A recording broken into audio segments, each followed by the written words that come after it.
The iQOO Neo 7 5G has finally been launched in India. This and more in today's episode. Hello and welcome to a fresh new episode of Daily Fiber. I'm your host Aman Rashid, and before we get on with the rest of the episode, consider hitting that red subscribe button for detailed tech videos and also turn on the bell so that you don't miss any of our latest updates.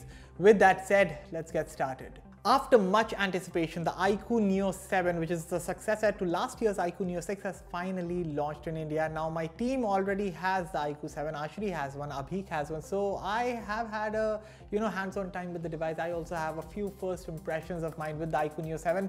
So appearance-wise, it looks quite similar to last generation's Neo 6. Now of course, the build quality, you get a polycarbonate build, so the fit and finish is good, in-hand feel is great. The phone is relatively, the weight has increased because of the larger battery inside. There's a 5000 mAh battery under the hood and it supports a 120 watt fast charging. Now the Snapdragon 870 processor that was found in the Neo 6 has been replaced by the Dimensity 8200 processor inside the iQOO Neo 7. Now in terms of color options, you're getting two of them, black and blue. In terms of storage, RAM and storage variants, there's a 8GB RAM plus a 128GB version that costs 29,999 rupees, while there's a 12GB plus 256GB storage option as well. That one costs 33,999 rupees. Of course, with launch offers and discounts, the effective price is slightly lower. Now, if you want to know more about the iQOO Neo 7, Ashri has done the review video. It will be right here in the card above. If you want to know more about the Neo 7, definitely check out the video in the card above. WhatsApp has rolled out a bunch of new features for Android users. So as per the changelog, Android users who use WhatsApp on their phones, they can now send 100 images in one go. So the last limit that was there was 30 images you could send in one go. Now you can send 100.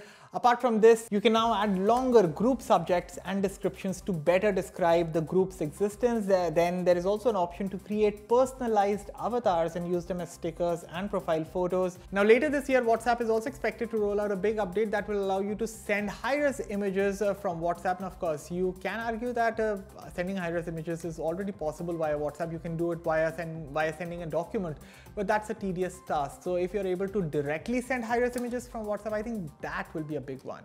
The Realme GT 3 is expected to launch at this year's MWC on February 28th. The company has confirmed it officially, and the word on the street is that the Realme GT 3 could likely be the rebranded version of the Realme GT Neo 5 that is already available on sale in China. Now, going by the teaser, we can see that the Realme GT 3 could get 240 watt fast charging. The teaser is suggesting, of course.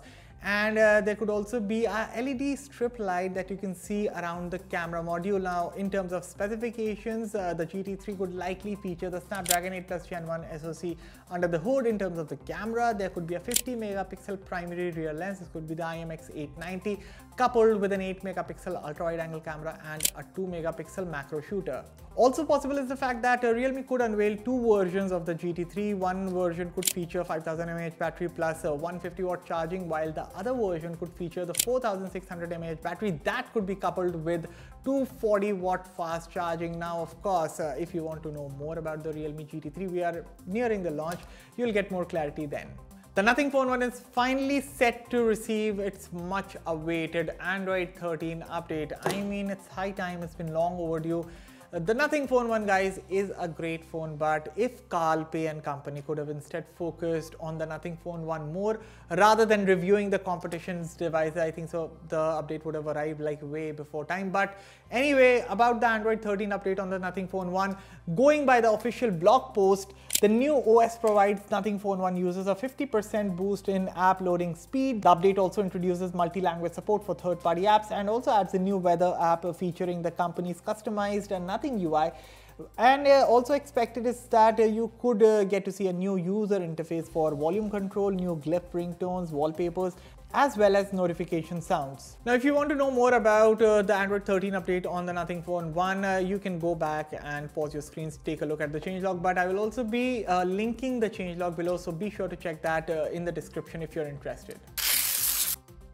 Flip phones are the trend right now. The Galaxy Z Flip 4 already sells in the country and it's a hot selling model. The Oppo Find N2 Flip has also been launched in the country. I know the price has not been revealed yet, but my hunch is that it will be like priced over and above 80,000 rupees. So what if you want a high-end flipped smartphone, but you don't want to spend that ludicrous amount of cash? Well, Flipkart is currently selling the Samsung Galaxy Z Flip 3 for under 50,000 rupees, 49,999 rupees to be exact. Well, I even checked the Flipkart app on my phone and the price was even lower. I was getting 47,500 rupees. Of course, you need an Access card for that, but Axis Bank card, a credit card for that.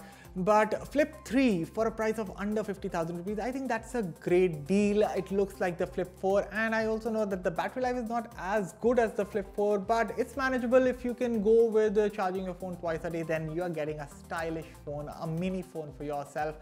I mean, you're not going to regret getting the Flip 3. It's like software support is still there for the phone, and with the Flip 3 in your hand, definitely heads are going to get turned. And with that, we have reached the end of this episode. So what are your thoughts on today's video? Let me know everything in the comments below. And as always, for all the latest in tech, stay tuned to Fiiber. I'll catch you all in the next one. Thank you for watching.